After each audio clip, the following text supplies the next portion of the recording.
Yes, very, very good evening to all of you, my dear students. Very, very good evening. So this is the second part of yesterday's class, right? Yesterday I have to leave on a urgent basis, so therefore I couldn't complete. तो मैं जहां पे last छोड़ा था वहीं से हम लेके चलते हैं, राइट? मैं I was discussing about the list of topics. तो जब भी mister Bhanu and everyone that whenever we start with the subject, I will be first telling you that what all topics we are going to cover. And in mean time you will B acquainted with that topics, कि आपको पता चलेगा अच्छा इसका मतलब ये होता है, इसका मतलब ये होता है. थोड़ा थोड़ा you will be gaining a knowledge. Okay. And later on we will be discussing in detail. So yesterday I was on democracy. शायद मैंने डेमोक्रेसी पे था, राइट? उससे ऊपर मैंने आपको लाइफ एंड पर्सनल लिबर्टी लिखवाया था, राइट? डिग्निफाइड लाइफ आर्टिकल 20 से लेकर आर्टिकल 22, राइट? तो मैं डेमोक्रेसी पे आ जाता हूँ दोबारा से. डेमोक्रेसी, डेमोक्रेसी मतलब क्या? That I should have been given right to speak. I should have been given right to elect that who shall govern us, right? कि मेरे पास राइट होना चाहिए किस चीज का, बोलने का, घूमने का, बात करने का फ्रीडम होना चाहिए, राइट? कि मैं चूज करूं कि मेरा नेता कौन होना चाहिए, right? Okay. My leader, I should be have a given right to choose my leader. And leader is a such person who will be representing a group of people, right? Group of people को represent करता है वो leader, right? Okay. तो democracy we will be discussing. Next, there are some technical articles,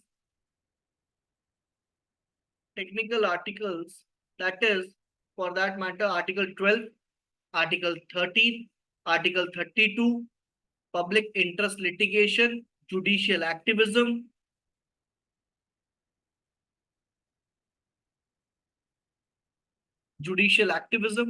right? These are the articles that we will be looking after. Okay. तो जैसे कि मैंने आपको बताया कि हम कॉन्स्टिट्यूशन को दो भाग में डिवाइड करते हैं. We divide constitution in two parts. First, that is fundamentals, and second, that is governance, right? Because the constitution will govern the society, or we can say that as a society we will be governed by the constitution, right? तो जैसे मैंने आपको कल बताया था constitution कि यहाँ पे fundamental principle. Please kindly excuse me for the hand writing. मैं बोल भी रहा हूँ तो आप वो लिखते रहना, ठीक है? क्योंकि मैं जल्दी जल्दी लिखूंगा, इसमें बहुत सारी चीजें हैं which I have to mention. So fundamental principles and governance,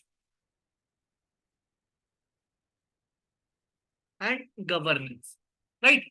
अगर हम फंडामेंटल प्रिंसिपल की बात करें तो there is a principle that is the basic structure of the constitution. Today I'm using the word basic structure. Later on I will be defining you that what is exactly a basic structure and whether the basic structure is given somewhere in the constitution or not, right? तो principal क्या है? वो एक तरह का basic structure है. वहां पे that there should be reasonableness, non arbitrariness, fairness. नॉन कर गई है ये, आर्बिट्रेरीनेस का कोई मतलब नहीं. क्या होता है? तो इस तरह. Okay. So Deepanshi. Okay. So non arbitrariness का मतलब क्या होता है? कि अपनी मनमानी नहीं करनी चाहिए, राइट? नॉन आर्बिट्रेरी ऑर्डर नहीं आना चाहिए, राइट? रीजनेबलनेस होना चाहिए. फेयरनेस का मतलब क्या है? कि जो सही है, right? They shell be a natural justice.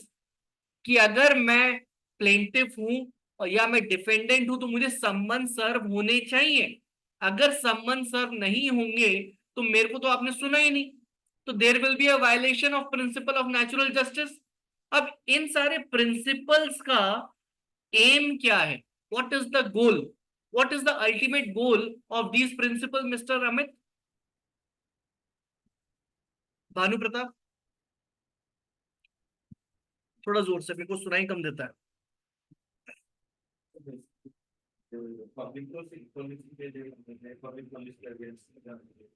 ये सारे प्रिंसिपल्स का एक ही एम है कि हमारी सोसाइटी में यूनिटी और इंटेग्रिटी बनी रहे। यही तो मेन एम है, right? The ultimate goal of these principle is that there shall be a unity and integrity, कि एकता बनी रहेगी और अखंडता भी बनी रहेगी, राइट? अखंडता that is integrity, that I am loyal and truth, right? Okay.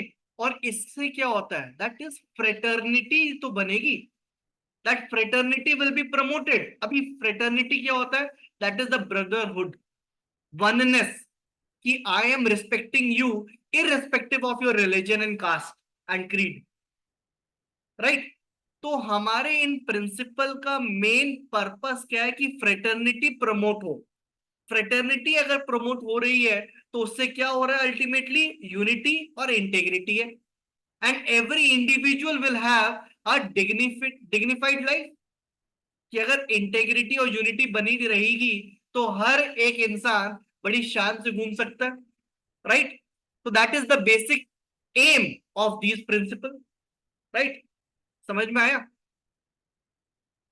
अब इसमें दो तीन चीजें हैं जो मैंने आपको बताया था। क्या? एक फंडामेंटल राइट्स है, एक फंडामेंटल ड्यूटी है, एक डीपीएसपीज है।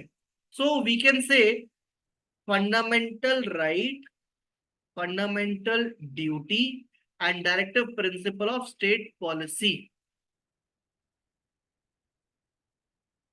they are all working for fraternity. Fundamental right क्या है मेरा right, that I should be having a right to life and personal liberty, है ना? डीपीएसपी क्या, कि ये स्टेट की ड्यूटी है कि वो मेरे को फ्री एनवायरनमेंट दे, पॉल्यूशन फ्री एनवायरनमेंट दे, है ना? उससे क्या होगा कि यूनिटी और इंटेग्रिटी बनी रहेगी, राइट? Fundamental duty, there is also fundamental duty कि आप किसी भी प्रॉपर्टी या किसी को भी परेशान नहीं करोगे, वो आपकी फंडामेंटल ड्यूटी है। तो ये सारे एम करते हैं फ्रेटर्निटी को। However we will be discussing this in detail, अभी मैं आपको बस थोड़ा थोड़ा सा बता रहा हूं। They are what, they are complementary to each other. अगर फंडामेंटल ड्यूटी नहीं होगा तो फ्रेटर्निटी हम अचीव नहीं कर पाएंगे। अगर डीपीएसपी नहीं होगा, सिर्फ फंडामेंटल राइट है बट स्टेट की कोई वो ही नहीं है, इन्वॉल्वमेंट ही नहीं है, तो कैसे होगा, राइट? इक्वल जॉब नहीं दे पाएंगे वो मुझे, राइट? मेरे को फ्रीडम नहीं मिलेगा, मेरे को डिग्निफाइड लाइफ नहीं मिलेगी, मेरे को कोई भी अरेस्ट करके चले जाएगा, राइट? तो we can say that they are complementary to each other and they are connected to each other. हालांकि ये तीनों क्या होता है वी विल बी डिस्कसिंग, मैं अभी ये मान के चल रहा हूं आपको नहीं आता, राइट? बट ये अभी मान के चलो कि ये तीनों बहुत ज्यादा इंपॉर्टेंट है, राइट? बट अगर हम गवर्नेंस के एस्पेक्ट पर आते हैं तो गवर्नेंस में तीन चीजें, that is legislature, executive and judiciary, है ना? गवर्नेंस में अगर मैं गवर्नेंस की बात करूं तो वहां पे लेजिस्लेचर आ गया, वहां पे एग्जीक्यूटिव आ गया और वहां पे जुडिशरी आ गया। So they three are what, are three different organs, है ना? अब लेजिस्लेचर में क्या आ गया, पार्लियामेंट। अब पार्लियामेंट, अच्छा ये पीटी में क्वेश्चन पूछते हैं, पार्लियामेंट कंसिस्ट ऑफ व्हाट, बता दो। Parliament consist of what? मैं आपको ऑप्शंस नहीं दूंगा, आपको खुद बताना है, क्योंकि ऑप्शंस दे दिए तो आपको पता चल जाएगा। पार्लियामेंट में क्या होता है? रूपल कह रही है सर लोकसभा और राज्यसभा। अच्छा, ये भी आपका आंसर है? पा, पार्लियामेंट में लोकसभा और राज्यसभा यही होते हैं बस, और कुछ नहीं होता? हाँ, जोर से बोला मैं। Yes. So parliament having three things, that is Lok Sabha, Rajya Sabha and the president. Okay, is it clear? Right. और एग्जीक्यूटिव में कौन कौन आ जाएगा, हु आर द एग्जीक्यूटिव्स? कौन हो जाएगा एग्जीक्यूटिव बॉडी, कौन है?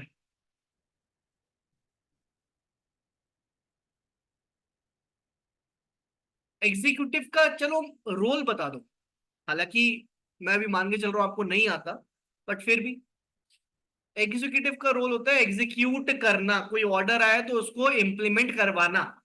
अब किसकी ड्यूटी है? अगर लॉ पास हो गया, कौन इनैक्ट करता है? पार्लियामेंट। कौन असेंट कौन देता है? प्रेसिडेंट, राइट, या गवर्नर अगर स्टेट ने बनाया। तो यहां एग्जीक्यूटिव कौन हो गया? President and governor.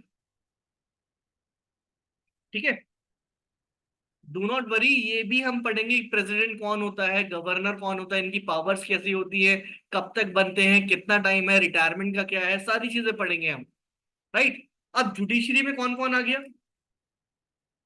तीनों आ गए, supreme court, high court and subordinate. Okay, और इन तीनों के अंदर मजे की बात क्या है, that there is a doctrine of separation of power. But sometimes supreme court क्या करता है? सुप्रीम कोर्ट एनक्रोच करता है कि अगर ये दो बॉडीज ढंग से काम नहीं कर रही है, then the supreme court will come into the foot of these organ and pass an order. And वो जो ऑर्डर पास करता है, वो भी order is in line of constitution only. The Supreme Court, Honorable Supreme Court cannot pass an order arbitrary. That order has to be in line with Constitution. तो उसी को तो हम कहते हैं जुडिशियल एक्टिविज्म। बट कभी कभार वो जुडिशियल ओवर रीच हो जाता है। तो ये दो अलग वर्ड्स हैं, judicial activism and judicial over reach. तो this we will discuss. Okay, is it clear? अब इसमें हम और क्या क्या पढ़ने वाले हैं? एक तो election we will be doing, thereafter we will discuss some important commissions and committees we will be discussing. We will be discussing panchayat, कि पंचायत क्या होता है, किस क्यों बनाया गया panchayat, when we are already having the state government and central government।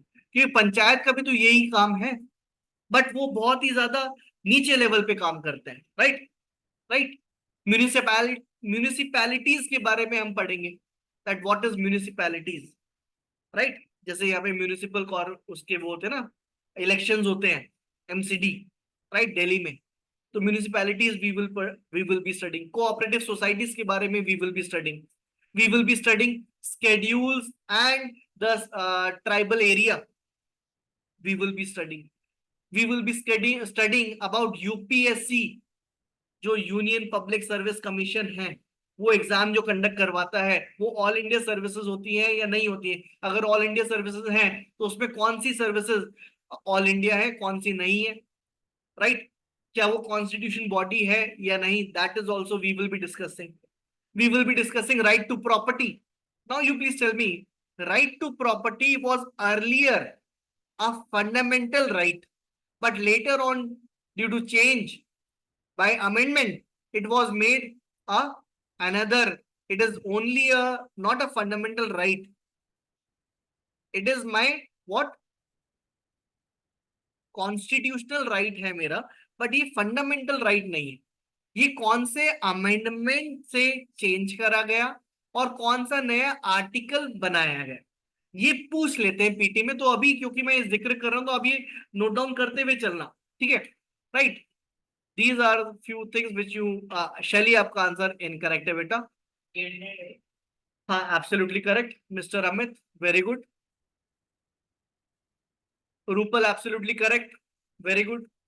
So it is amendment is article 40, article बोल रहा हूँ 44th अमेंडमेंट। 44th अमेंडमेंट से right to property was created in article 300A। So Miss Shelley, you have written 44th amendment, that is correct, but जो section लिखा है, article लिखा है 300, वो गलत है। आर्टिकल 300A है, उससे हमने आर्टिकल 19(1)(f), पहले F था क्या, राइट टू प्रॉपर्टी, बट उसको हमने अमेंड करके 44th अमेंडमेंट से हमने इसको कॉन्स्टिट्यूशनल राइट बनाया गया। और ये क्यों बनाया गया ये भी हम डिस्कस करेंगे, that what was the need of creating a fundamental right to a constitutional right, ये भी हम डिस्कस करेंगे, ठीक है, राइट। उसके साथ साथ we will discuss the controller and auditor general. अब आप मुझे बताओ, controller and auditor general is given in which article, ये भी पूछ लेते हैं पीटी में।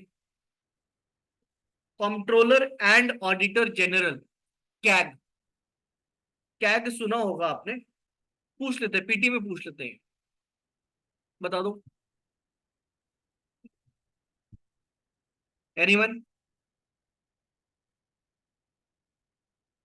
No idea. Article 148, Natisha absolutely correct. Okay, article 148 ये पीटी में पूछ लेते हैं, इसलिए मैं इसको आपको अभी साथ के साथ बता रहा हूं। हालांकि जब हम डिस्कस करेंगे तो काफी टाइम बाद डिस्कस करेंगे, राइट। ओके, तो यहां पर there is a separation of power, that legislature अलग है, एग्जीक्यूटिव अलग है, जुडिशरी अलग है, राइट। प्लस इन सब के बीच में कहीं ना कहीं थोड़ा बहुत इंटरलिंक है, वो भी हम डिस्कस करेंगे, राइट। ओके, अब एक और चीज कि अगर आप कमेंसमेंट ऑफ दिस कॉन्स्टिट्यूशन की बात करते हो तो वहां लिखा हुआ है आर्टिकल 394। एक बार आर्टिकल 394 निकालो, वो बात करता है कमेंसमेंट कि कब आया, कब से लागू होगा। Let me show you constitution, article 394, which article it is? 371, 394.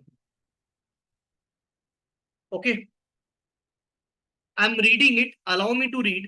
It says commencement, तो ये भी आपको पीटी में याद रखना है।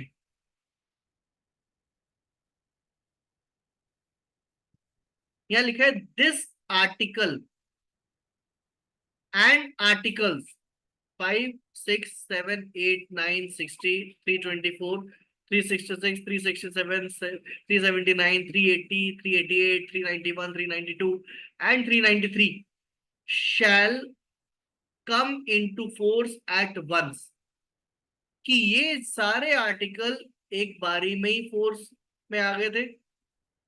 And the remaining provisions of this constitution shall come into force on the 26th day of January 1950, 26 January 1950, which day is referred to in this constitution as the commencement of this constitution। ये constitution कब लागू हुआ, तो ये date पूछ लेते हैं। तो ये कह रहे हैं कि ये वाले जो आर्टिकल्स हैं ये कब लागू हुए हैं, ये 29 नवंबर 1949। अब आप पूछोगे सर मैं यहाँ पे कैसे पहुंचा, 29 नवंबर पे कैसे पहुंचा? क्योंकि on this date we have given ourselves the constitution.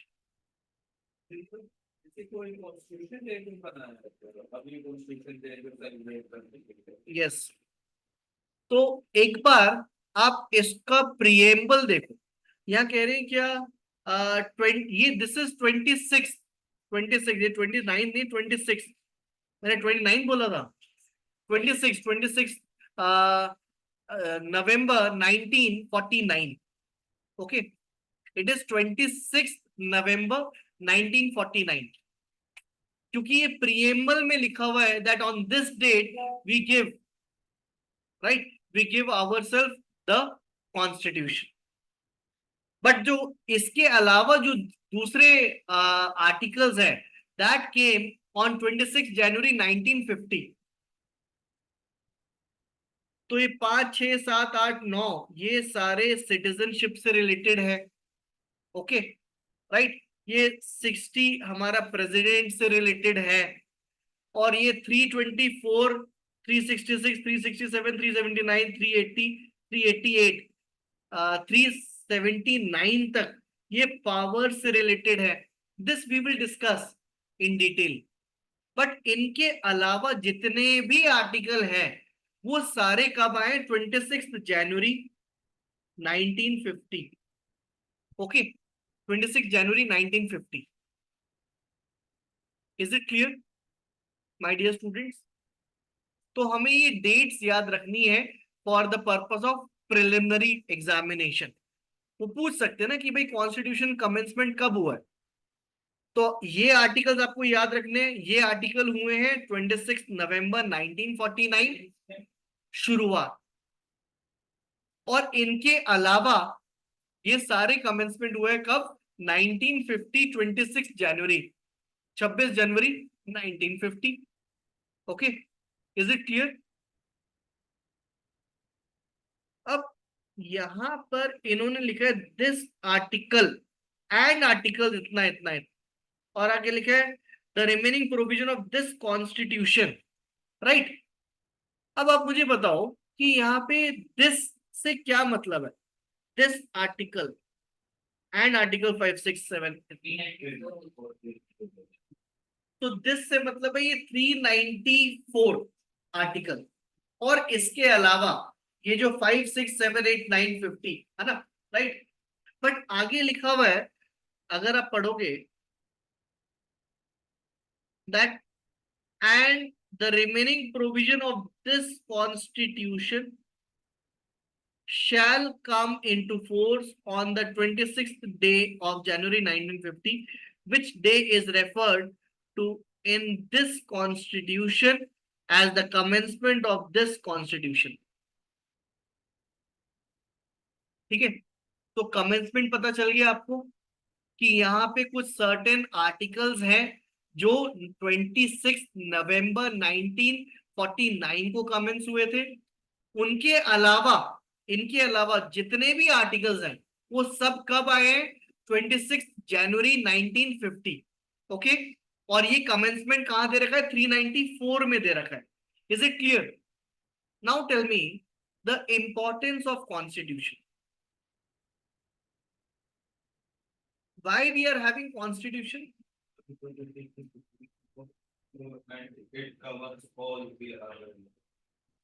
तो मिस्टर भानु प्रताप कह रहे हैं कि sir constitution is the supreme and it also governs, right. तो अगर मैं यहाँ पे लिखूं, if I am writing importance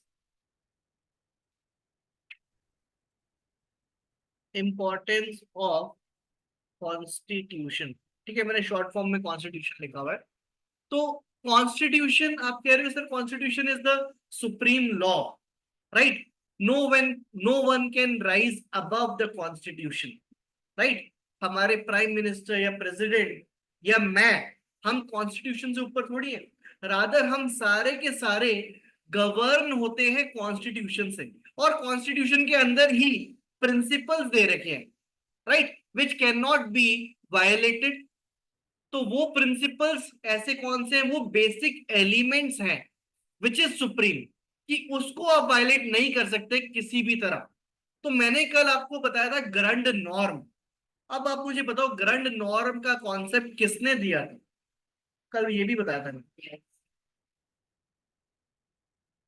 बताओ, ग्रैंड नॉर्म, ये जो ग्रैंड नॉर्म है,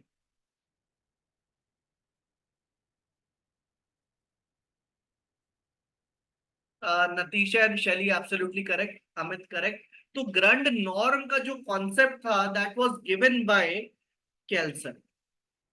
अब ग्रैंड नॉर्म होते क्या है? बताओ मिस्टर भानु प्रताप, बाहर, कुलफिशा, बताओ। नहीं, नो आइडिया। जूरिस्प्रूडेंस पढ़ा है? सुना होगा आपने, ग्रैंड नॉर्म सुना होगा, है ना? टर्म सुनी होती है, टर्म बहुत सुना। पहले सुना और कैल्सन भी क्या कहते हैं। अच्छा, रिया, ग्रैंड नॉर्म, नतीशा करेक्ट। तो केल्सन ने बोला that the basic structure of the constitution is the grand norm. इसका मतलब क्या है? कि जो बेसिक स्ट्रक्चर है उसको आप वायलेट नहीं कर सकते किसी भी कॉस्ट पे, राइट। ओके, सो हम बोल सकते हैं the basic structure of the constitution is the grand norm of the society.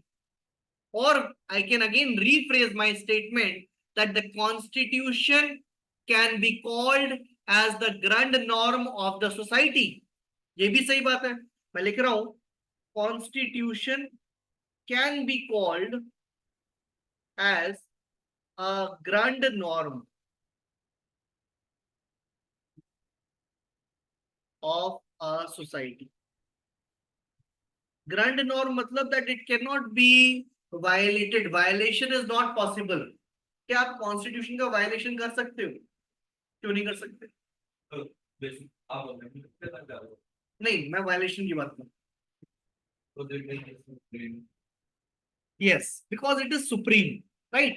We have to follow the constitution, right? Okay. So basic elements under this constitution is the grand norm. Okay. अब HLA heart है. HLA heart. आपने इस jurist का भी नाम सुना होगा. सुना है आपने? बाहर गुलफिशा, ईशानी, नतीशा, राखी, रूपल, शैली, प्रिया, अमित. आज सुना है? अच्छा, सुना भाई, ठीक है, कोई बात नहीं. HLA heart. ओके.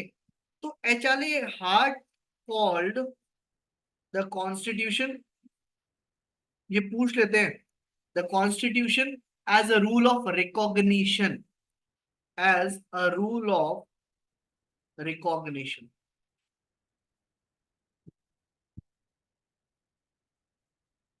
ठीक है. अब रूल ऑफ रिकॉग्निशन क्या है? ये भी ग्रैंड नॉर्म तरह है, ग्रैंड नॉर्म की तरह है, that this can not be violated. Okay. तो आपको पीटी में पूछा जाएगा that the constitution is a rule of recognition. Who made this statement? So HLA heart. Okay. The constitution is the grand norm of the society. Who made it? So that is Kelsen. Kelsen has made this statement. Is it clear? अब एक और statement देते हैं वो कि constitution is the mirror of society. क्या ये सही बात है? आप मुझे बताओ. ये आपके, अगर आप दिल्ली दोगे या फिर आप हरियाणा या पंजाब दोगे, तो आपको ये स्टेटमेंट क्वेश्चन के फॉर्म में पूछा जाएगा. नहीं, वो जो आप सोच रहे हो वो नहीं है. यहाँ पे रूल ऑफ रिकॉग्निशन का मतलब है कि ये एक ऐसे एलिमेंट्स हैं जिसको हम कभी भी वायलेट नहीं कर सकते. ओके. राइट. मैं एक स्टेटमेंट लिखता हूं that constitution is the mirror of the society. Discuss. कौन बताएगा इसके ऊपर?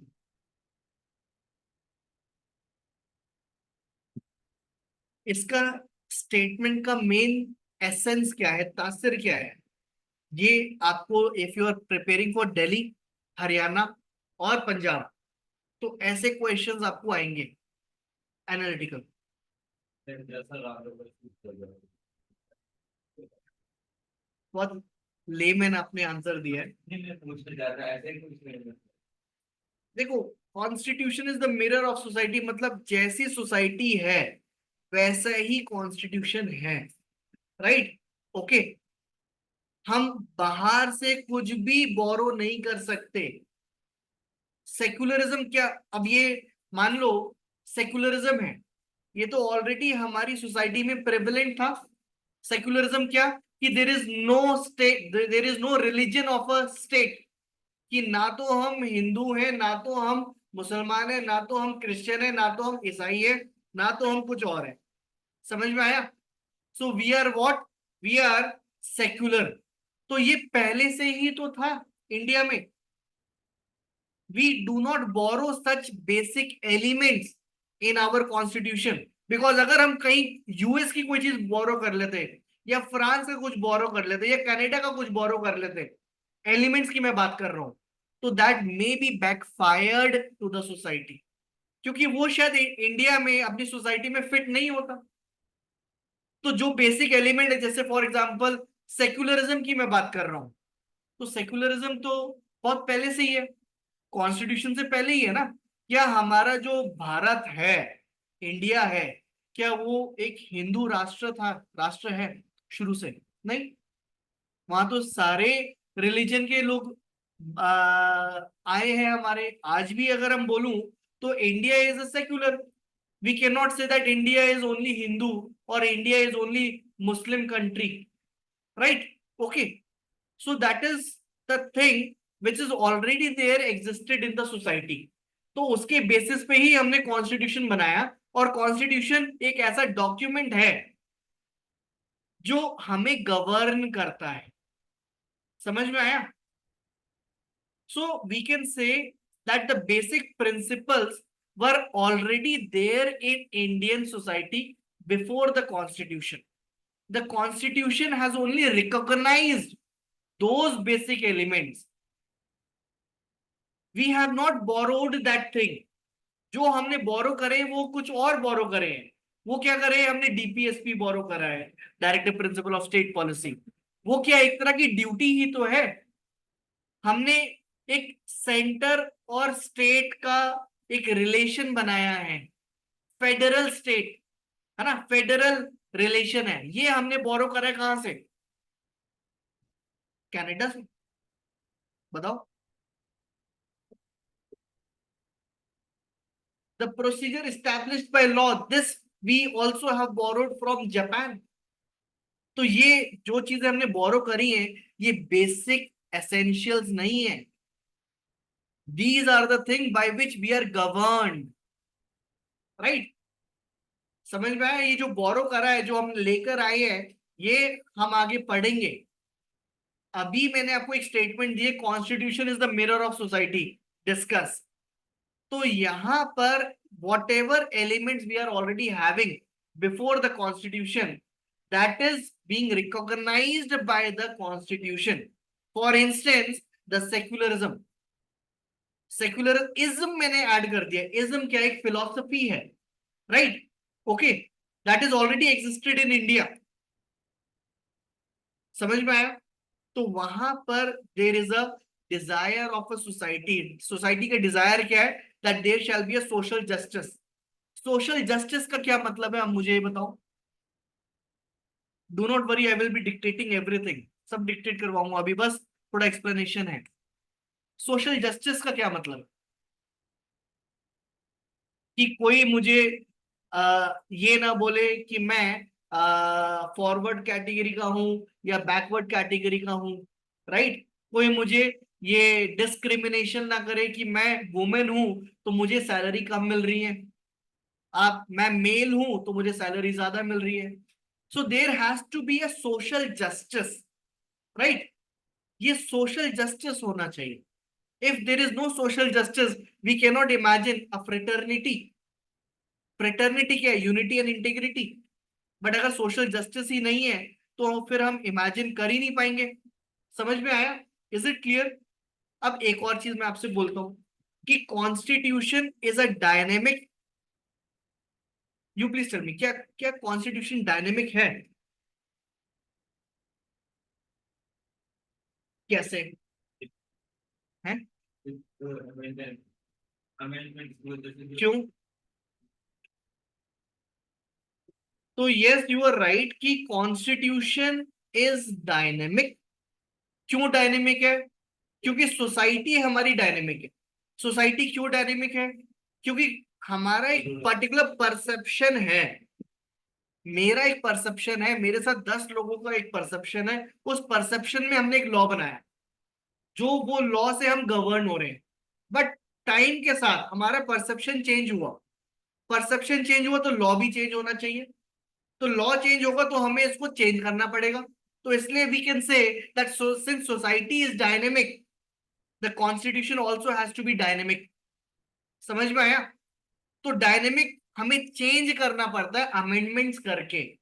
अब जैसे अगर मैं इसकी बात करूं, सेक्शन आईपीसी की, एलजीबीटी कम्युनिटी 377, तो पहले तो it was an offence, right? Okay, that unnatural sex, LGBT. but after the societal perception has changed, that we started admitting the fact that okay, there are likings, कि male and male is liking each other, female and female is liking each other. So we have changed. So since we have changed, the society has changed, the law by which we are governing ourselves, that law has to be changed. Otherwise there will be a mismatch. Otherwise we can say that is unconstitutional, right? एक और case आया था, Sabarimala judgment. Oh, that is a great judgment, that also we will be discussing in detail, right? I have lot of things over that जिसके ऊपर मुझे discuss करना है। तो सबरीमाला जजमेंट जो आया, वो क्यों आया? क्योंकि वहां पर एक प्रथा थी। क्या प्रथा थी? कि जो मेंस्ट्रुएटिंग वुमेन्स हैं उनको मना करा जाता था कि आप इस मंदिर में नहीं आएंगी। But later on there is a change in perception. We started thinking कि नहीं, ये चीज गलत है। हमारा वुमेन्स का भी इक्वल राइट है जाने का, right, right to equality. But at the same time let me again tell you, ये जो लॉज बनाए जाते हैं ये हमारे कस्टम्स, हमारी प्रैक्टिसेस पे बनाते हैं। तो अगर हमारी कस्टम्स और प्रैक्टिसेस उस लॉ को एक्सेप्ट नहीं करेगा तो हम लॉ को बोलेंगे कि ये क्या है, अनकॉन्स्टिट्यूशनल है।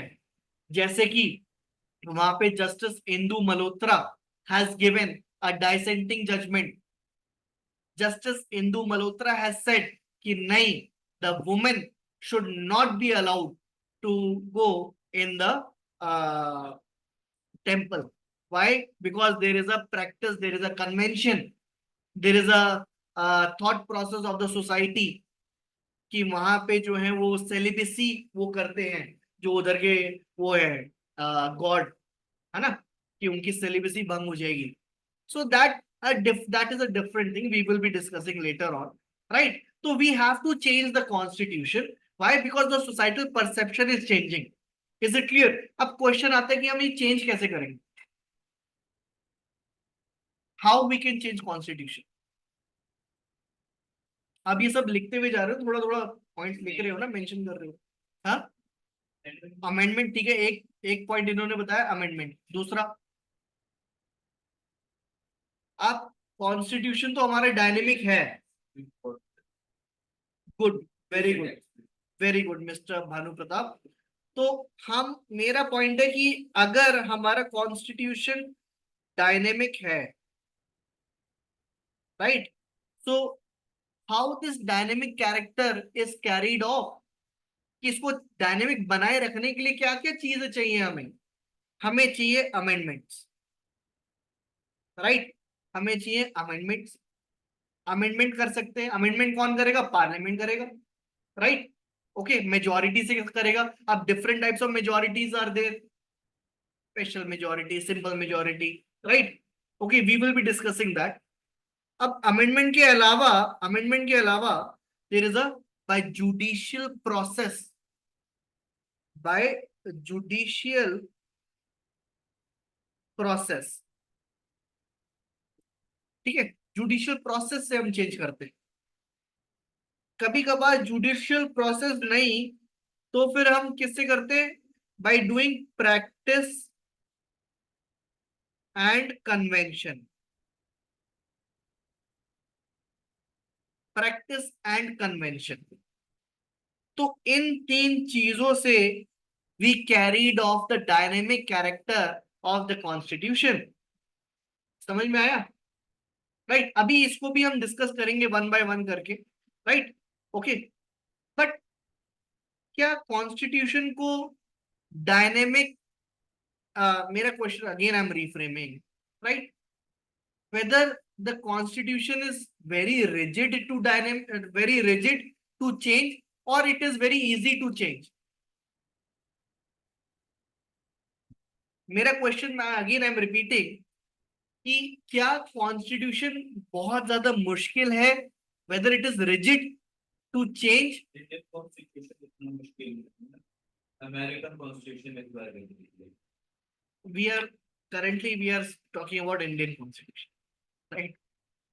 देखो, मैं आपको एक और चीज बताता हूँ। Constitution is dynamic, that means what? It can be changed, ठीक है, but at the same time it is very rigid, कि जो उसका कोर एरिया है उसको आप चेंज नहीं कर सकते, that is ever evolving. But peripheral जो चीजें हैं उसको आप चेंज कर सकते हो, right. Okay, is it clear?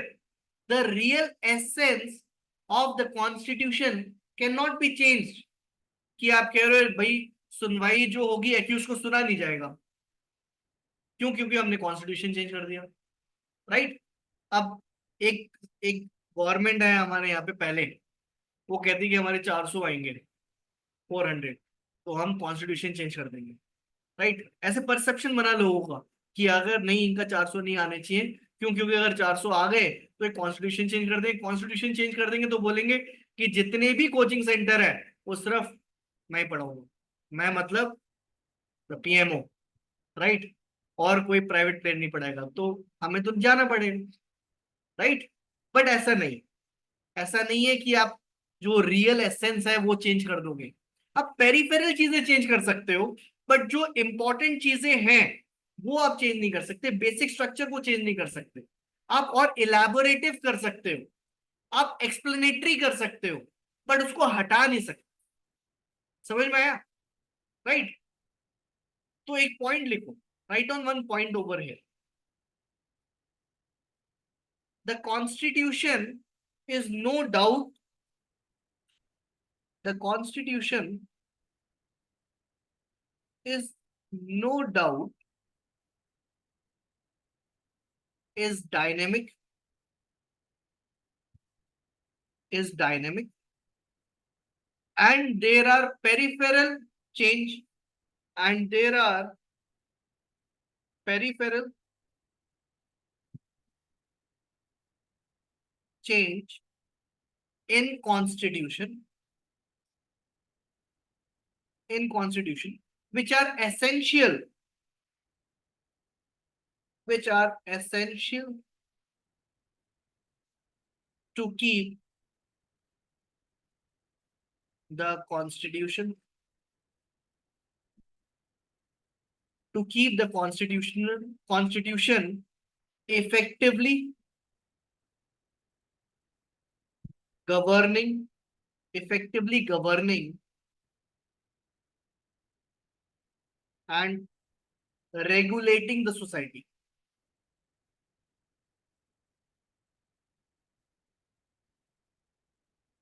अब देखो, जैसे कि हमारा अभी इंडिया एक डेमोक्रेटिक स्टेट है ना? हमारे पास राइट है कि हम अपना नेता को चूज कर सके, हम अपने लीडर को चूज कर सके, तो ये हमारा एक बेसिक प्रिंसिपल है। बट कल को ये कह रहे कि नहीं जी आपका राइट खत्म, अब सिर्फ हमारी ही सरकार चलेगी 50 साल तक, और अगले जो 50 साल होंगे उसको चूज करने वाले भी हम ही होंगे, आप नहीं होंगे, तो ये चेंज नहीं कर सकते। क्यों? क्योंकि ये जो चेंज करना चाह रहे हैं, that is what, that is you are changing the basic element, so the basic essential elements can not be change, rather peripheral चीजें चेंज कर सकते हो, राइट? समझ में आया? ठीक है, जैसे कि प्रेसिडेंट, अगर हम यूएस की बात करें तो वहां पर क्या है कि जनता इलेक्ट करती है प्रेसिडेंट को, बट यहाँ पे प्रेसिडेंट हम एक तरह से रिप्रेजेंटेशन है, मैं जाके वोट नहीं डालता, बट वहां के जो ये क्या नाम है, लोकसभा के जो मेंबर हैं, राज्यसभा के जो मेंबर हैं, they will be voting it, और वो रिप्रेजेंट कर रहे हैं मुझे। समझ में आया? Is it clear?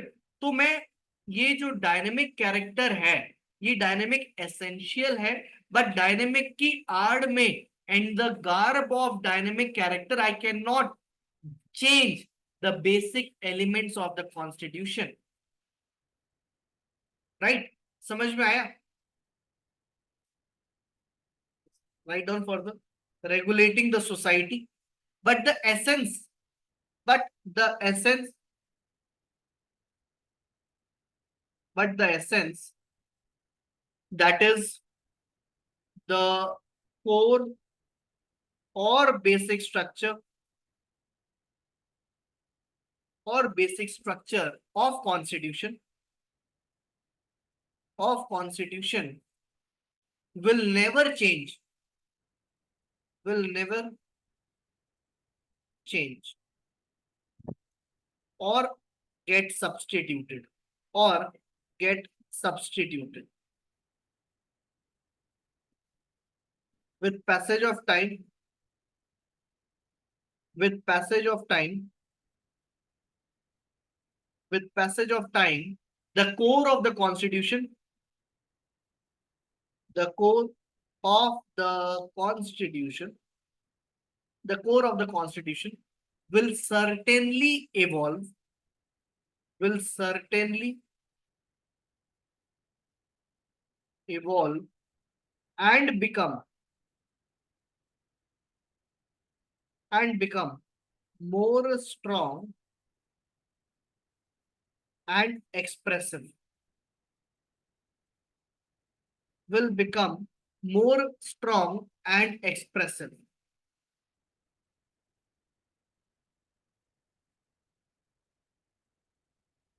ठीक है, अब एक केस लॉ लिखो, that is B.R. Kapoor versus B.R. Kapoor versus state of Tamil Nadu. Tamil Nadu, that was 2001 Supreme Court by Honorable S.P. Bhaduch, Justice.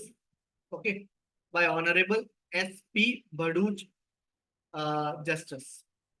अब इसके बारे में मैं आपको बताता हूँ हुआ क्या, इसमें क्या हुआ. लिख लिया आपने केस लॉ.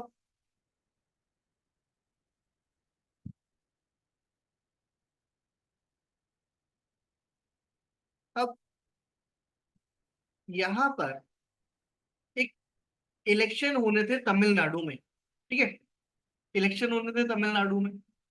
अब तमिलनाडु आपको पता होगा जयललिता का शहर वो है, स्टेट है जहां Jayalalithaa was the chief minister. But आपको ये भी पता होगा कि जयललिता के ऊपर करप्शन चार्जेस थे. याद है आपको? जयललिता याद है कौन है? उसको वहां के लोग अम्मा बोलते हैं. हाँ हाँ, अम्मा बोलते हैं. जयललिता पता है, राइट? बाहर गुलफिशा, ईशानी, नतीशा, राखी, रूपल, शैलेश, प्रिय. तो एक पार्टी है, पार्टी थी, पार्टी है बल्कि अभी भी, AIADMK, that is all India Anna Dravida Munnetra Kazhagam. Right, AIADMK, आपने ये शॉर्ट फॉर्म सुना होगा बहुत बार. राइट, तो जयललिता के अगेंस्ट बहुत सारे करप्शन चार्जेस थे and the trial was going on और इलेक्शन चल रहा था. अब जब इलेक्शन चल रहा था और ट्रायल भी चल रहा था, तो इन्होंने अपनी पार्टी के मैनिफेस्टो में ये लिखा हुआ था कि अगर इलेक्शन में इनकी पार्टी जीतती है तो चीफ मिनिस्टर जयललिता जी होंगी. Okay, they have written in their manifesto that if their party will win the election, the chief minister will be Jayalalitha. Okay, and trial चल रहा था इसका करप्शन का, ट्रायल में वो कन्विक्ट हो गई. जस्ट इमेजिन, ट्रायल में she got convicted for the corruption charges, और कन्विक्शन के बाद ये पार्टी जीत गई. और अब मजे की बात, दैट लेडी जयललिता लेट, अब तो मर चुकी है वो, that she went in appeal. Okay, वो अपील में गई इस कन्विक्शन के खिलाफ. तो एक एक्ट है, रिप्रेजेंटेटिव ऑफ पीपल्स एक्ट, सुना है आपने? रिप्रेजेंटेटिव ऑफ पीपल्स एक्ट, उसमें शायद सेक्शन 3 है, I will be confirming it. उसमें एक सेक्शन है, वो ये कहता है कि अगर आप कन्विक्ट हो जाते हो, ठीक है, और उस कन्विक्शन के खिलाफ आप अपील में चले जाते हो, तो you can legally contest the election, you can remain to be a member of parliament, और जो भी आपके पास पोस्ट है वो होल्ड कर सकते हो, आपको रेजिग्नेशन देने की जरूरत नहीं है. ये किसने बोला? ये रिप्रेजेंटेटिव पीपल एक्ट का है.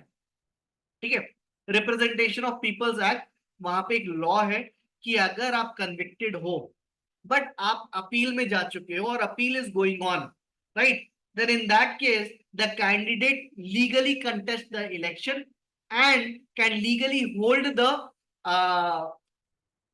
his candidature. ठीक है, तो जो गवर्नर थे वहां के तमिलनाडु के, उन्होंने इस लेडी, क्या नाम है, जयललिता जी को बुलाया और बोला कि आप चीफ मिनिस्टर बने. तो this chief minister, she became a chief minister. तो इस चीज के against the people, the opposition party went to the Supreme Court that अरे how come a convicted lady can be a what chief minister. और अभी India में, अभी दिल्ली में क्या हो रहा है? कि जो हमारे चीफ मिनिस्टर हैं वो अभी जेल में है, but he is not a convicted person, right. और अभी आपने सुना होगा, ऑनरेबल सुप्रीम कोर्ट ने फटकार भी लगाई है दिल्ली हाई कोर्ट पे। सुना है आपने इसके ऊपर? नहीं सुना? that Honorable Supreme Court is not happy with the practices which the Delhi High Court has used in the cases related of bail of Shri Arvind Kejriwal ji. Right, we will be discussing that. ये भी मैं आपको आगे बताऊंगा. But इस case में हुआ क्या कि गवर्नर ने इसको जयललिता को बुलाया और उसको अपॉइंट मतलब उसको बोला कि आप बनाएं और चीफ मिनिस्टर बन जाए. तो यहाँ पे Jayalalithaa was made a chief minister. Now the opposition leader, they went to the Supreme Court and they challenged that how come a convicted person can be a chief minister, right? And they have expressed their disregards towards this situation. ठीक है. तो यहाँ पे honourable supreme court ने ये बोला कि जो गवर्नर की पावर है, गवर्नर के पास डिस्क्रिशन है कि वो बना सकता है, but at the same time वो जो डिस्क्रिशन का जो आपका पावर है ना, that should be in line with constitution. क्योंकि अगर आप किसी कन्विक्टेड पर्सन को आप बना रहे हो तो what message the society will get? That we are governed by convicted person जो खुद करप्शन चार्जेस पे है. तो यार सुप्रीम कोर्ट ने बोला कि गवर्नर को एक ऐसे दूसरे व्यक्ति को चांस देना चाहिए था to become a chief minister. क्योंकि जो आप डिस्क्रिशन पावर की बात कर रहे हो, क्योंकि कई बार क्या होता है, कॉन्स्टिट्यूशन इज साइलेंट. मान लो इलेक्शन हो गया but there is no majority, तो वहां पर तो हम कन्वेंशन से चलते हैं ना कि गवर्नर बुलाएगा और गवर्नर बोलेगा कि भाई आप अपनी मेजोरिटी साबित करो, जितना खरीदना खरीदो. ये मैं आउट ऑफ द कॉन्टेक्स्ट बोल रहा हूँ, है ना. तो वो यही बोलता है ना, but constitution is silent upon this. तो वहां पे the governor has a discretion. The governor is the constitutional machinery. So the constitutional machinery has to act in line of the constitution. The governor can not violate that line. तो जो यहाँ पे governor ने chief minister को बनाया, तो that was a violation. तो यहाँ पे मेन मुद्दा है डिस्क्रिशन का. डिस्क्रिशन किसका? एक कॉन्स्टिट्यूशनल मशीनरी का. क्यों? क्योंकि कॉन्स्टिट्यूशन वहां पे साइलेंट है और वहां पे कोई प्रेसिडेंट भी नहीं है, तो वहां पे डिस्क्रिशन है. अब डिस्क्रिशन में मैं आर्बिट्रेरी थोड़ी करूंगा कि जो मेरा मन आएगा मैं वो करूंगा, जाओ तुम. ऐसा थोड़ी होगा, right. I have to follow the guidelines. And if there is no express guidelines, then in that case, the implied guidelines, जो कॉन्स्टिट्यूशन के बेसिक चीजें हैं उसको तो मैं फॉलो करूंगा ना. और मेन चीज क्या है कि अगर मैंने किसी कन्विक्टेड पर्सन को सीएम बनाया तो what message the society will have कि अरे यार वो खुद करप्शन में है, हम भी करप्शन करेंगे, राइट. ऐसे कहते हैं ना केजरीवाल, मैं भी करप्शन. समझ में आया माय डियर स्टूडेंट्स? मिस बाहर, गुलफिशा, ईशानी, नतीशा, राखी, रूपल, शैली, प्रिया. भानु प्रताप ज्यादा ठंडा हो गया, बंद करना है. ओके, बाहर ठीक है, गुलफिशा ठीक है. तो इसमें एक पॉइंट लिख लो, इस केस में लिखवा देता हूं मैं क्या हेल्ड हुआ. आपको समझ में आया? गुड. इसमें लिखो, in the above case the court held the court held that at times the constitution may be silent, the may be silent on some matters, on some matters, and discretion is left with concerned constitutional concerned constitutional functionaries.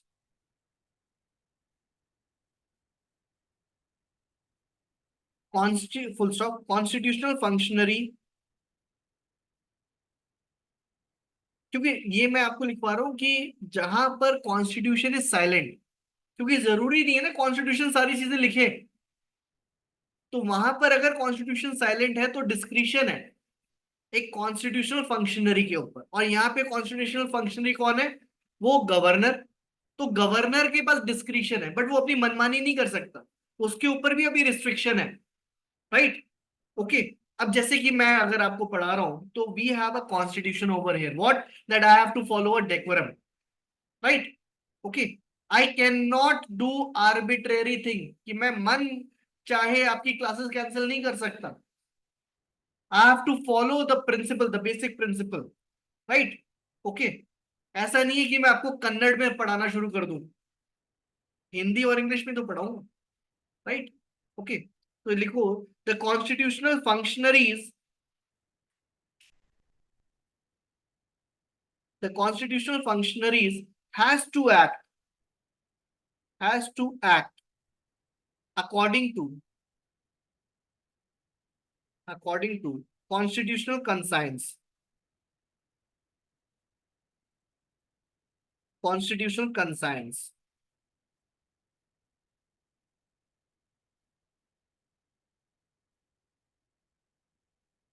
that is according to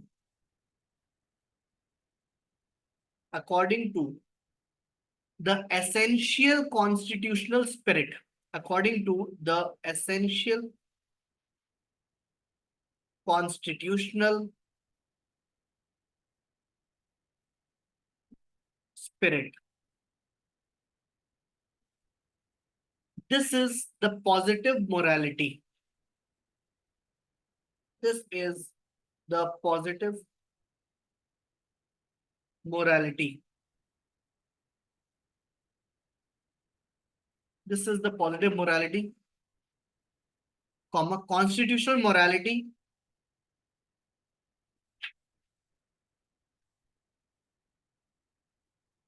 of the concerned constitutional machinery, इसको ऐसे लिखो, constitutional morality of the concerned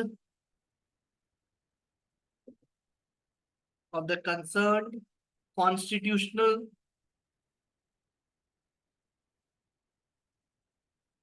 machinery, that is, it is his constitutional duty, that is, it is his constitutional duty. This is called constitutional morality. This is called constitutional morality. Okay. तो जहां पे silent है वहां पर मेरा discretion, but वो जो discretion है मैं उसमें आर्बिट्रेरीनेस चीजें नहीं कर सकता, मैं अभी भी गवर्नड हूं उस कॉन्स्टिट्यूशनल प्रिंसिपल्स के साथ, और वो प्रिंसिपल बेसिक प्रिंसिपल है, राइट? उसको मैं एब्रोगेट नहीं कर सकता। तो यहाँ पे the governor in present case, write down next para, the governor in the present case should at least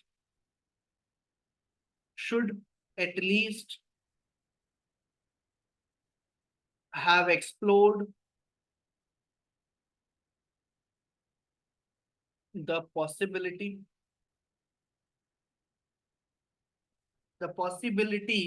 of appointing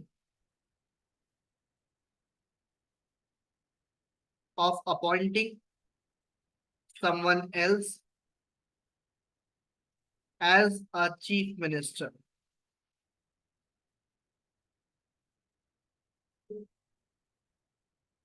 ठीक है। तो अगर मैं अपनी दिल्ली की बात करूं अभी फिलहाल, तो दिल्ली में आप सबको पता है क्या हाल है कि chief minister is in jail. But जब आप कॉन्स्टिट्यूशन पढ़ोगे वहां कहीं पर भी ऐसा नहीं लिखा है कि अगर चीफ मिनिस्टर जेल में है तो क्या उसको रेजिग्नेशन देना पड़ेगा या नहीं देना पड़ेगा, right? It is silent upon such thing. क्योंकि अभी वो जेल में, इसका मतलब ये नहीं कि वो कन्विक्टेड है, right? It is a trial going on, तो he can very well be remain to be a chief minister, be it he is in jail. But जो दूसरे पार्टी वो क्या कर रहे हैं, उससे उसका रेजिग्नेशन मांग रहे हैं, right? Okay, so that is wrong. Otherwise इसके ऊपर तो ऑनरेबल सुप्रीम कोर्ट ही बोल रहे नहीं रेजिग्नेशन दो। क्यों नहीं बोला ऑनरेबल सुप्रीम कोर्ट ने? क्यों? क्योंकि the supreme court is also governed by the essential principle of the constitution.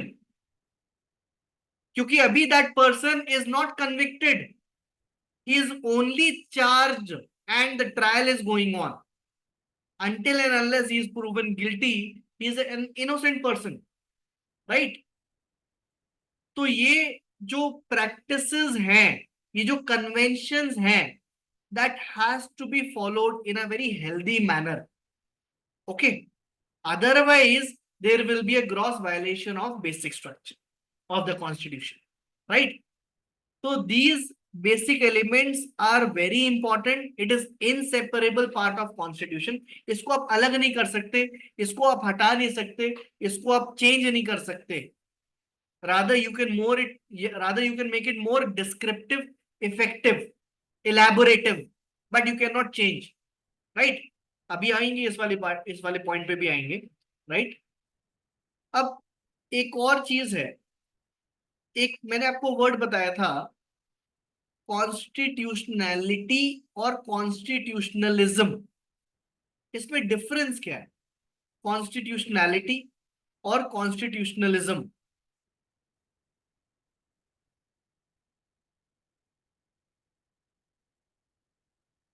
बताओ।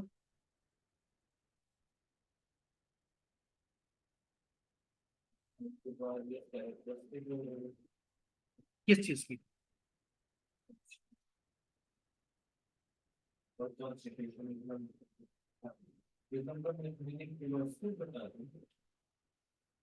बताओ। क्या एग्जैक्टली?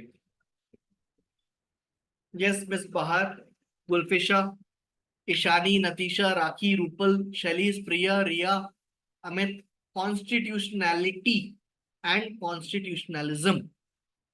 बता दो, सुना होगा ये वर्ड, है ना? You might have heard constitutionality and constitutionalism.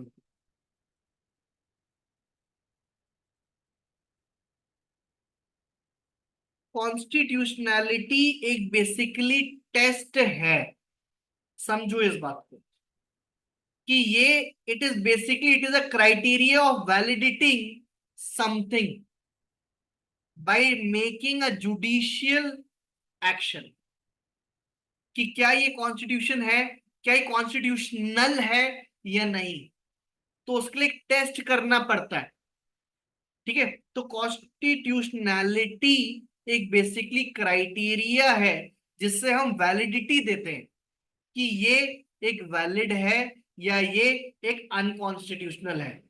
तो उसके लिए हमें टेस्ट करना पड़ता है। वो टेस्ट क्या है, कि क्या ये बेसिक स्ट्रक्चर को वायलेट तो नहीं कर रहा।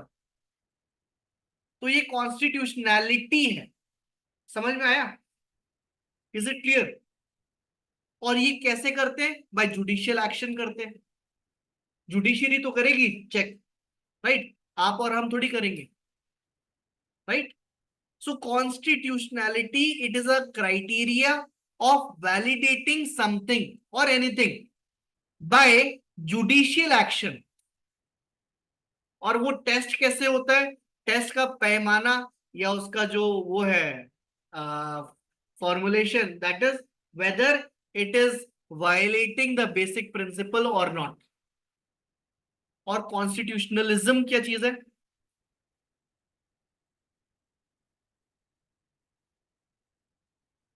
बताओ। कॉन्स्टिट्यूशनलिज्म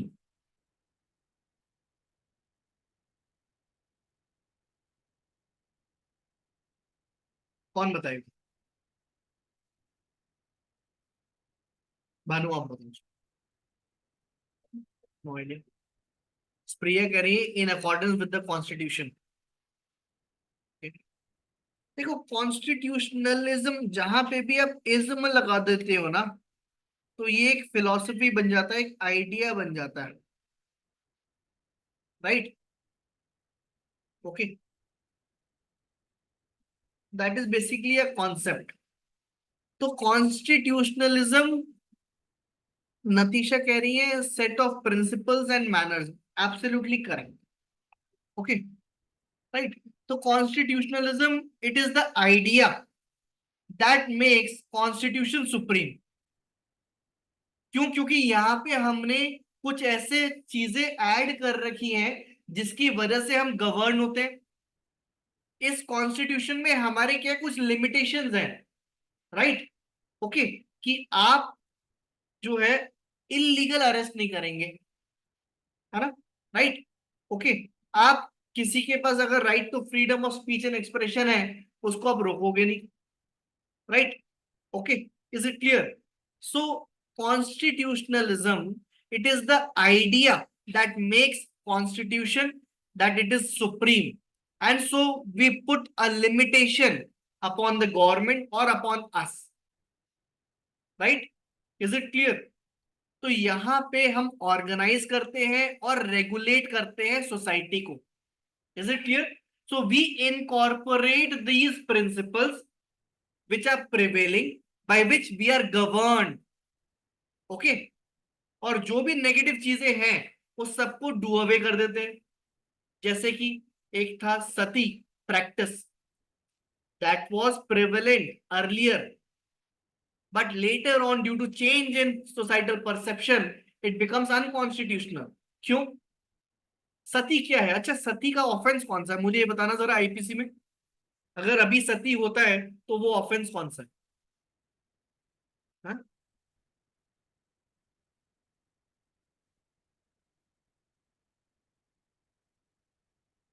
बताओ, आप बताओ, आप तो समझदार हो। हाँ हाँ, आप तो समझदार हो, बताओ। वो तो जल गई, अब तो मर गई। कोई नहीं करता उसको। नहीं नहीं नहीं नहीं नहीं, नहीं, नहीं। ऐसे बोला कर रहा है, बास्केटबॉल है कि ऐसे बॉल की तरफ फेंक दिया। So it is abetment to suicide, abetment to suicide, right? Abetment to suicide क्या है? कि हमने उसको इंस्टिगेट करा कि वो उसने सुसाइड कर ली। समझ में आया? तो ये सेक्शन कौन सा है? Abetment to suicide. जल्दी से फटाफट बताओ। Oh, very good miss Bahar. Natisha good, absolutely correct. Priya good. और abetment to suicide of a child बता दो बाहर, एंड एवरीवन। लगे यार मैं क्वेश्चन पूछ रहा हूँ, है ना? So that you will get an answer and आप उसका नोट बना सकते हो।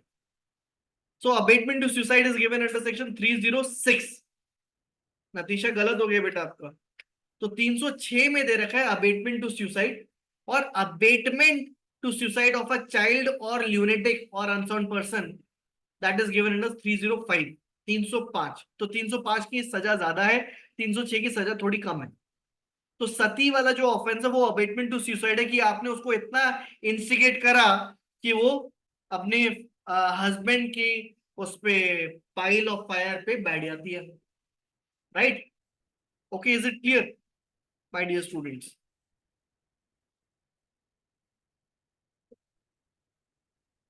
अब एक और चीज, एक केस लॉ लिखो, that is M Nagaraj, M Nagaraj versus Union of India, 2006 Supreme Court. That was 5 जजेस bench, delivered by S.H. Kapadia Justice. It was 5 judges bench। 5 judges bench को क्या बोलते हैं? फुल बेंच बोलते हैं, कुछ और बोलते हैं? अरे, ऐसे ऐसे नहीं।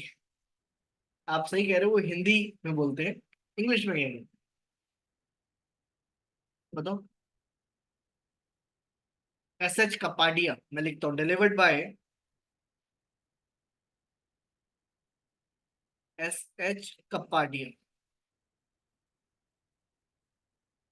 जस्टिस।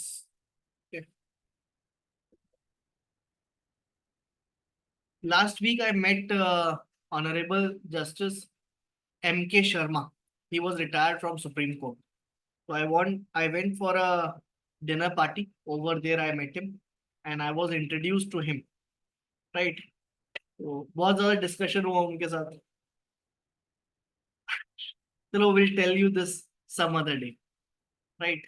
सम अदर डे, किसी और दिन आपको बताऊंगा कि क्या क्या डिस्कशन रहा, क्या उनका थॉट प्रोसेस क्या कैसा होता है. Right. Okay, we will discuss this later on. अभी इस पे आ जाते हैं. तो यहाँ पर M Nagaraj versus Union of India 2006 5 जजेस bench, it is known as constitution bench. ठीक है. 5 जजेस बेंच को कॉन्स्टिट्यूशन बेंच बोलते हैं माय डियर स्टूडेंट्स, तो याद रखना इसको. तो यहाँ पे इन्होंने यही बोला कि जो कॉन्स्टिट्यूशन है दैट इज सुप्रीम. ओके, तो इस पे एक पॉइंट लिखो. Constitutionalism is about constitutionalism is about the supremacy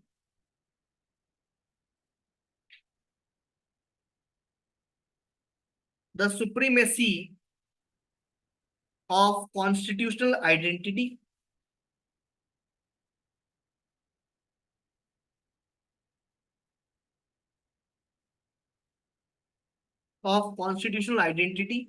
and about the continuance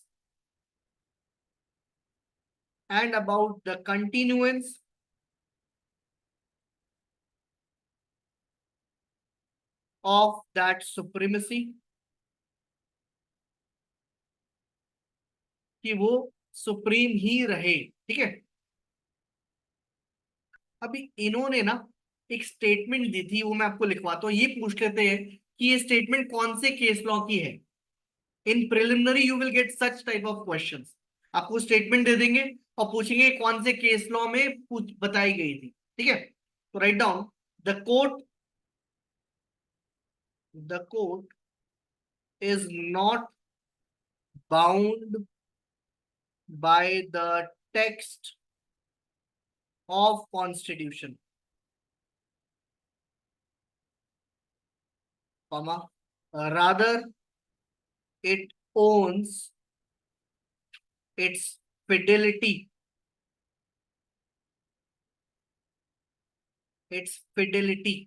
to the spirit of constitution. आपको समझ में आई ये लाइन? फिडेलिटी का मतलब होता है लॉयलिटी, फेथफुलनेस. ओके. फिडेलिटी का मतलब होता है लॉयल्टी या फेथफुलनेस. अब इसका क्या मतलब है ये पूछ लेंगे आपके पीटी में कि कौन से केस लॉ में दिया गया था. Very important. 5 जजेस बेंच है बच्चों, बहुत इंपॉर्टेंट जजमेंट है. राइट. तो बता दो इसका क्या मतलब है, कौन बताएगा?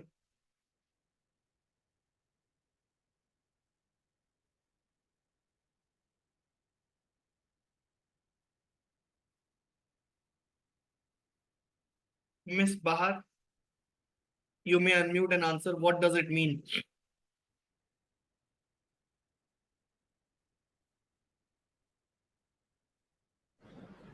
So this means that the court is not bound by the text exactly that is mentioned in the constitution, but based on the principles of constitutionalism.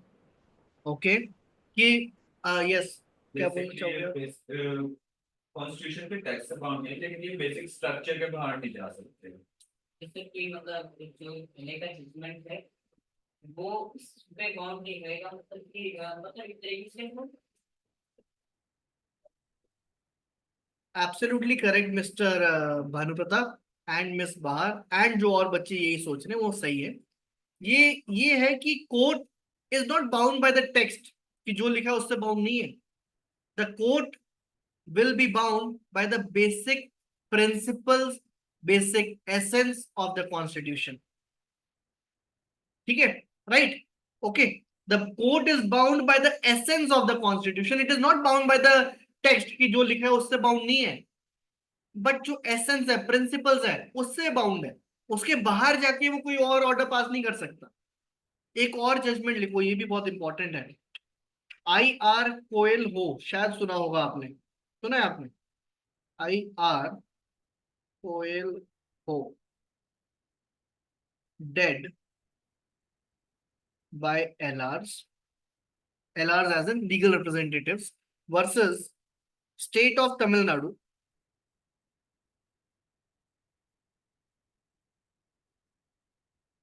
(2007) Supreme Court, delivered by Y.K. Sabharwal, Chief Justice. Y.K. Sabharwal, Chief Justice. It was 9 judges bench. अब ऐसा fashion नहीं है ना 9 जजेस bench का. अब जो होता है वो 7 जजेस तक जाता है, राइट? एक और क्वेश्चन मेरा आपसे है, ये जो केशवानंद भारती जो जजमेंट था वो कितने बेंच की जजमेंट थी? 11 और 13? मैक्सिमम मतलब सबसे ज्यादा उसी में थे, मेरे को इतना याद है. Tell me.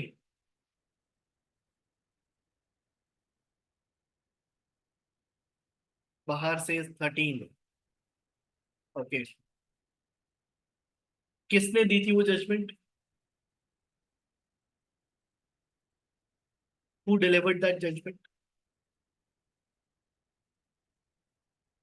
Anyways, that we will be discussing. That is for your homework. I will not be disclosing it right now.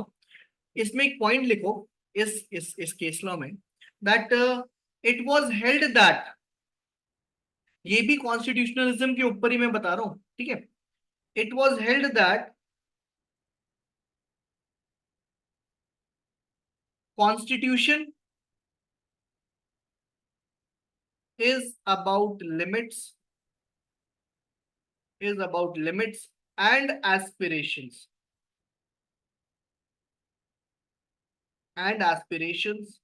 of society. It is about checks and balances.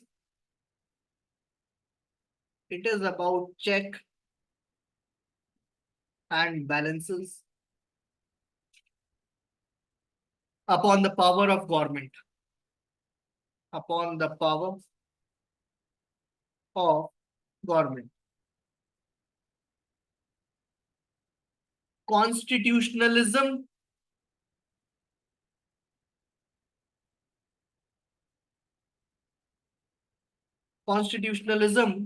is about supremacy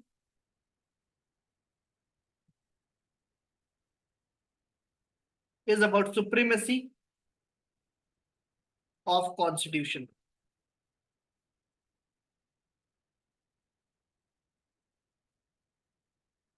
ठीक है, right? तो basically यहाँ पे यही इनका essence है कि जितने भी कॉन्स्टिट्यूशनल पीपल है, मशीनरी है, they are not above the constitution. They have the discretion, but they are again guided by the principles laid down in the constitution. समझ में आया? So that is theory of guided principles. Okay, that is known as theory of guided principles. कि जैसे मान लो prime minister है, he will be acting on the aid and advice of council of ministers, है ना? Right? जो prime minister है वो कैसे काम करेगा? वो जो उसके काउंसिल ऑफ मिनिस्टर उसको एड और एडवाइस करेंगे उसके बिहाफ पे, उसके बेसिस पे काम करेगा. बट जो काउंसिल ऑफ मिनिस्टर है that will be advising only on principle laid down by the constitution. समझ में आया? So that is theory of guided principal.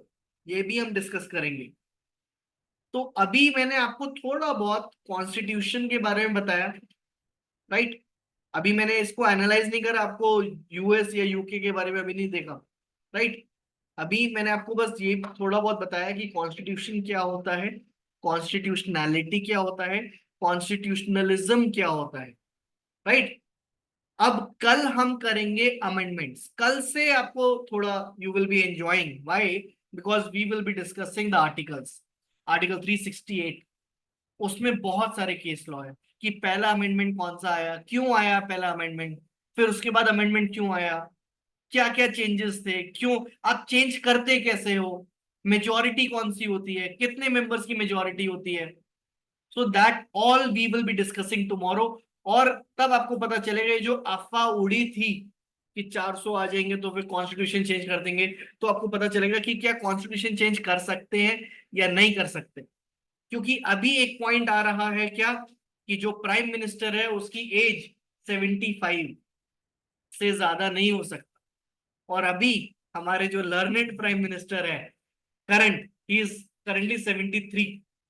तो 2 साल बाद क्या होगा, क्या ये कॉन्स्टिट्यूशन चेंज करेंगे? तो ये हम कल जानेंगे कि क्या ये चेंज करके अपनी एज 75 करेंगे या नहीं करेंगे। ठीक है, right. Now tell me, do you have any doubt और any questions in today's class? आज की it was more theoretical, tomorrow it will be more practical, right, tomorrow onward, क्योंकि अभी तो ये बस इंट्रोडक्टरी क्लास है ना। ठीक है, yes, any doubt, any questions? If it is clear give me a thumbs up.